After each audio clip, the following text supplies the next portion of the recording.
Jujur saja, saat ini kamu mungkin sedang menonton video ini sambil rebahan, dengan HP di tangan, dan rasa bersalah yang sedikit menghantui. Kamu punya mimpi besar, ingin punya banyak uang, ingin sukses, tapi rasanya tubuhmu berat sekali hanya untuk sekadar bangun dari tempat tidur. Dunia luar sana selalu bilang bahwa sukses itu harus kerja keras sebagai kuda, berangkat subuh, pulang petang sampai tipes. Mendengar itu saja, kamu sudah capek duluan. Kamu merasa cacat karena merasa tidak punya ambisi sebesar orang lain. Tapi, mari kita lihat dari perspektif yang berbeda. Bagaimana jika rasa malasmu itu sebenarnya adalah senjata rahasia untuk sukses? Bill Gates pernah bilang, dia lebih suka mempekerjakan orang malas untuk tugas yang sulit. Karena orang malas akan mencari cara termudah untuk menyelesaikannya. Hari ini, kita tidak akan menyuruhmu untuk berhenti malas. Kita akan belajar cara menjadi pemalas yang jenius. Karena sukses bukan tentang siapa yang paling banyak berkeringat, tapi tentang siapa yang paling pintar mencari celah paling efisien. Langkah pertama untuk sukses versi pemalas adalah dengan berhenti melawan sifat malasmu dan mulai bekerja sama dengannya. Banyak orang menghabiskan energi hanya untuk merasa bersalah karena mereka malas, dan rasa bersalah itu justru menghabiskan energi mereka lebih banyak lagi. Terimalah bahwa kamu memang tipe orang yang ingin hasil besar dengan gerakan yang minimal. Itu bukan dosa. Itu adalah orientasi efisiensi. Orang rajin mungkin tidak keberatan melakukan hal yang sama berulang-ulang, tapi orang malas akan benci itu. Kebencian orang malas terhadap pekerjaan yang repetitif inilah yang menciptakan teknologi, otomatisasi, dan robot-robot canggih. Jadi, rahasia pertama adalah cari cara untuk mengotomatiskan segala hal yang membosankan di hidupmu. Gunakan teknologi, gunakan AI, gunakan alat-alat yang bisa bekerja menggantikan peranmu saat kamu sedang tidur atau bersantai. Cara kedua adalah menggunakan hukum Pareto atau aturan 80/20. Ini adalah hukum suci bagi para pemalas yang ingin kaya. Hukum ini bilang bahwa 80% hasil yang kamu dapatkan sebenarnya hanya berasal dari 20% usahamu. Tugasmu sekarang adalah mencari tahu mana kegiatan 20% yang paling memberikan dampak besar bagi uang atau karirmu. Buang atau delegasikan 80% tugas-tugas remeh yang bikin sibuk tapi tidak bikin kamu maju secara signifikan. Orang malas yang sukses adalah mereka yang sangat pelit dengan tenaga mereka. Mereka hanya mau bergerak untuk hal yang benar-benar cuan. Jangan jadi pemalas yang sibuk melakukan hal-hal nggak penting, seperti merapikan inbox email yang tidak ada gunanya. Pilihlah 1 atau 2 hal yang krusial, kerjakan dengan fokus sebentar saja, lalu kembalilah ke mode santaimu dengan tenang. Langkah ketiga, desain lingkunganmu agar sukses menjadi jalur yang paling mudah untuk dilalui. Orang malas tidak punya willpower atau kemauan yang kuat, jadi jangan mengandalkan motivasi yang datang dan pergi. Kalau kamu malas olahraga, jangan simpan sepatu lari di dalam lemari yang terkunci. Letakkan tepat di depan pintu keluar. Kalau kamu ingin mulai bisnis online tapi malas riset, bukalah tab riset itu tepat di halaman pertama browsermu sebelum kamu tidur. Buatlah hambatan untuk kebiasaan burukmu menjadi sangat sulit, dan buatlah kebiasaan baikmu menjadi sangat mudah dilakukan. Tujuan kita adalah agar kamu bisa melakukan hal benar secara otomatis tanpa perlu berpikir atau memaksa dirimu sendiri. Ingat, pemalas yang sukses adalah mereka yang pandai memanipulasi diri mereka sendiri agar tetap bergerak meskipun sedang mager. Rahasia keempat, gunakan aturan 2 menit. Ini adalah cara licik untuk mengelabui otakmu yang malas itu. Seringkali kita malas memulai karena kita membayangkan tugas itu sangat besar dan berat. Seperti harus menulis naskah 20 menit. Katakan pada dirimu, aku cuma mau ngerjain ini selama 2 menit saja, habis itu aku boleh balik tidur lagi. Biasanya, bagian tersulit adalah memulai. Begitu kamu sudah bergerak selama 2 menit, momentum akan terbentuk dengan sendirinya. Tapi kalaupun setelah 2 menit kamu benar-benar ingin berhenti, ya sudah berhenti saja. Setidaknya ada kemajuan daripada tidak sama sekali. Pilar kelima, fokuslah pada membangun sistem, bukan sekadar mengejar target yang bikin stres. Target seringkali membuat kita merasa gagal jika tidak tercapai. Sedangkan sistem membuat kita merasa menang setiap kali kita melakukannya. Sistem bagi pemalas adalah rutinitas kecil yang tidak membutuhkan banyak mikir, tapi punya dampak jangka panjang yang luar biasa. Misalnya, sistem untuk menabung otomatis dari gajian. Kamu tidak perlu repot-repot menghitung setiap hari, uang itu sudah terpotong sendiri. Atau sistem membuat konten. Gunakan template yang sama, struktur yang sama, agar otakmu tidak perlu kerja keras setiap saat. Pemalas yang sukses adalah arsitek yang hebat bagi hidupnya sendiri. Mereka membangun mesin yang bisa jalan sendiri. Pilar keenam, jangan pernah meremehkan kekuatan istirahat. Pemalas seringkali lebih kreatif karena otak mereka punya waktu untuk melamun.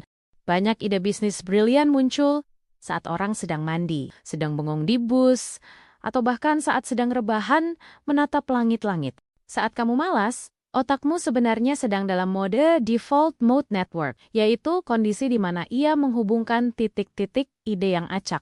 Jadi, kalau kamu sedang malas, jangan merasa berdosa, tapi pastikan malasmu itu berkualitas, bukan cuma sekadar scrolling TikTok tanpa henti. Malaslah sambil berpikir, malaslah sambil mendengarkan audiobook, atau malaslah sambil memikirkan strategi besar berikutnya. Kita masuk ke pilar ketujuh, leverage, atau daya ungkit. Ini adalah cara naik kelas paling cepat bagi para pemalas. Jangan kerjakan semuanya sendiri. Gunakan uang untuk membeli waktu orang lain, agar mereka mengerjakan apa yang kamu malas lakukan. Kalau kamu punya uang lebih, bayar asisten, bayar editor, atau gunakan software berbayar yang bisa mempercepat kerjamu. Orang rajin sering terjebak ingin melakukan semuanya sendiri karena merasa paling tahu. Orang malas lebih cerdas, mereka delegasi. Mereka memposisikan diri sebagai sutradara, bukan sebagai kuli. Dan dalam ekonomi modern, sutradaralah yang dibayar paling mahal. Leverage juga bisa berarti menggunakan modal orang lain, pengikut orang lain, atau platform yang sudah besar untuk bisnismu. Pilar ke-8. Punya rasa takut yang sehat terhadap kemiskinan dan ketergantungan pada orang lain. Rasa malasmu harus dikalahkan oleh satu rasa takut. Takut kalau nanti tua kamu tetap harus kerja keras karena tidak punya aset.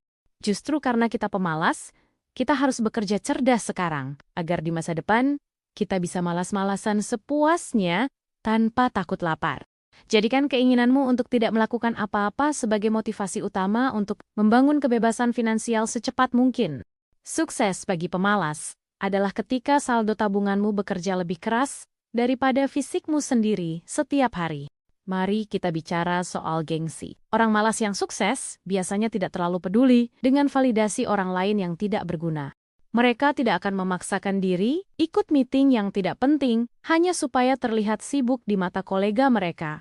Katakan tidak pada banyak hal agar kamu punya energi untuk mengatakan ya pada hal-hal yang benar-benar bisa mengubah hidupmu.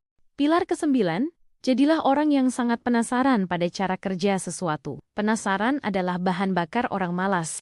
Karena penasaran, kamu akan mencari tahu bagaimana cara kerja algoritma, cara kerja investasi, atau cara kerja marketing yang efektif. Dengan pengetahuan itu, kamu tidak perlu mencoba-coba secara acak yang melelahkan. Kamu langsung menembak ke titik yang tepat. Pengetahuan adalah jalan pintas terbaik di dunia ini, dan pemalas sangat mencintai jalan pintas. Tapi ingat, jalan pintas hanya aman jika kamu tahu medannya. Maka, malaslah dengan cerdas, bukan malas yang bodoh. Milikilah visi jangka panjang. Aku ingin sukses supaya aku bisa menikmati hidup tanpa harus diperbudak oleh pekerjaan. Pernahkah kamu merasa minder melihat temanmu yang kerjanya lembur sampai wajahnya terlihat sangat tua dan kusam? Mungkin dia rajin, tapi bisa jadi dia rajin yang tidak efisien. Jangan jadikan kesibukan sebagai tolak ukur kesuksesan. Sukses yang sejati adalah ketika kamu punya banyak waktu luang untuk hal yang kamu cintai, sementara kebutuhan hidupmu terpenuhi. Banyak miliarder dunia sebenarnya adalah pemalas. Dalam artian mereka benci melakukan hal yang sia-sia dan membuang waktu.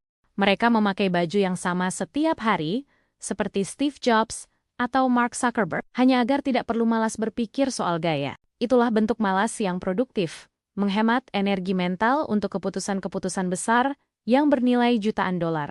Mulailah melihat rasa malasmu, bukan sebagai musuh, tapi sebagai kompas untuk mencari efisiensi hidup yang lebih tinggi. Saat kamu malas melakukan sesuatu, tanyakan, gimana cara supaya pekerjaan ini selesai tanpa aku harus capek-capek begini? Jawaban dari pertanyaan itu seringkali adalah awal dari sebuah inovasi atau sistem baru yang akan membuatmu kaya raya. Kita sering melihat orang sukses yang terlihat santai, tapi ternyata punya sistem di mana-mana. Mereka punya cabang bisnis banyak, tapi mereka sendiri lebih sering terlihat di kafe atau sedang liburan bersama keluarganya. Mereka bukan beruntung, mereka hanya mengaplikasikan sistem malas yang cerdas ini sejak mereka membangun bisnisnya. Jangan mau jadi orang rajin yang cuma jalan di tempat, lebih baik jadi pemalas yang terus meluncur ke depan dengan sistem.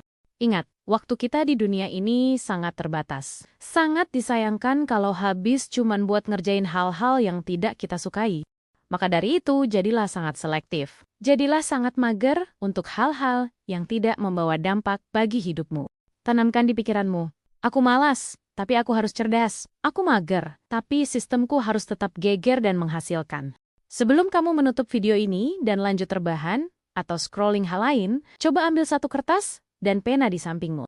Atau buka notes di HP-mu, tuliskan satu hal paling membosankan di hidupmu yang ingin kamu otomatiskan atau delegasikan. Cari tahu caranya hari ini juga. Jadikan itu tugas 2 menit pertamamu untuk menjadi pemalas yang lebih sukses. Mungkin itu adalah mulai pakai fitur auto debit atau berlangganan software yang bisa bantu kerjaan kantormu jadi lebih cepat. Jangan menundanya, karena kalau ditunda, sifat malasmu yang bodoh akan mengambil alih lagi dan kamu akan terjebak selamanya. Kamu hebat dengan segala keunikanmu, termasuk rasa malasmu itu. Tinggal masalah bagaimana kamu mengarahkannya saja. Sukses itu untuk semua orang, bukan cuma untuk orang-orang ambisius yang tidurnya cuma 3 jam sehari di kantor. Sukses juga milik kita, para pemalas yang tahu cara memanfaatkan kecerdasan untuk menggantikan tenaga fisik kita sendiri. Tetaplah menjadi diri sendiri, tapi jadilah versi diri yang lebih strategis dan lebih menghargai efisiensi waktu. Dunia ini sedang berubah ke arah di mana kreativitas dan strategi lebih dihargai daripada sekadar kerja fisik yang keras. Gunakanlah momentum ini. Gunakan kemalasanmu sebagai filter untuk hanya melakukan hal-hal yang benar-benar bermakna bagimu. Ketika kamu sudah bertahan menyimak sampai di sini, itu merupakan bukti kalau kamu bukan pemalas biasa, kamu punya rasa ingin tahu. Rasa ingin tahu itulah yang akan membawamu keluar dari zona nyaman yang membosankan menuju zona sukses yang menyenangkan. Sampai jumpa di video berikutnya, di mana kita akan terus mengupas rahasia hidup yang lebih mudah dan lebih berkualitas. Jangan lupa untuk subscribe atau share video ini kalau menurutmu ini bermanfaat buat temanmu yang sama-sama mager. Berbagi video ini adalah tindakan malas yang baik karena kamu membantu orang lain hanya dengan 1 klik saja. Salam sukses untuk para pejuang rebahan. Mari kita buktikan bahwa pemalas juga bisa mengguncang dunia dengan caranya sendiri. Tetap semangat, tetap santai, dan mari kita jemput masa depan yang lebih efisien mulai dari sekarang juga.